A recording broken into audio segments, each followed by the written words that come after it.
nymph. That'll be exciting. Perfect. Okay. Hi, my name is Tina Fehlandt. I danced with the Mark Morris Dance Group for 20 years, from 1980 until the year 2000. I was an original cast member of L'Allegro Il Penseroso Il Moderato, which was choreographed in 1988 and premiered at the Teatro Royal de la Monnaie. And I danced in that piece. And interestingly enough, because this is the Kennedy Center, my last performance was at the Kennedy Center in 1999. The creation of L'Allegro, it's a long story that I will condense. I believe Mark first listened to the music in the early 80s. He's always very interested in Baroque music, always loved Handel, the music of Handel. So he was thinking about this music. We met Gerard Mortier, the director of the Teatro Royal de la Monnaie at the time. And again, long story short, he invited the company to move to Belgium. And so Mark conceived this idea to do L'Allegro as his first piece there.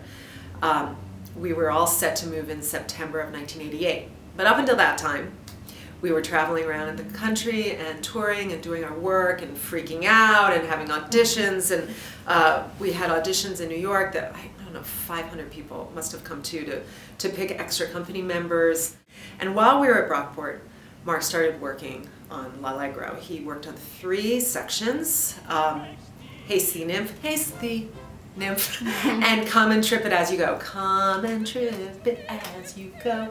And then also what became known as the diet dances.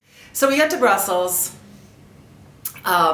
which was exciting and scary, and we had these studios, the big studios at Rue Barras, and we had been a company of 10 people, and now we were a company of 24 people. Some of them were a lot younger. Those of us who were in the company in the 80s were contemporaries of Mark and had a different relationship with him. So Mark was creating this huge piece. He'd never made anything that massive before. It was a full-length work. So everyone was a little tense, but excited at the same time. Mark, actually, in terms of the creation of the movement, he works very quickly. So in the studio time, you're always ready to first replicate and then manipulate the movement that he was creating. So he would say, well, you know, do this. So you learn that really quickly. And then he'd say, okay, Tina, do Come and Trip It on the other side from Susan. So then I had to reverse the whole thing and do it on the other side. And that piece turned into a mirror dance. But it's the Come and Trip It As You Go. It starts out with 2 women and they're a mirror of each other. And that just came from him looking at me and saying, you, reverse it.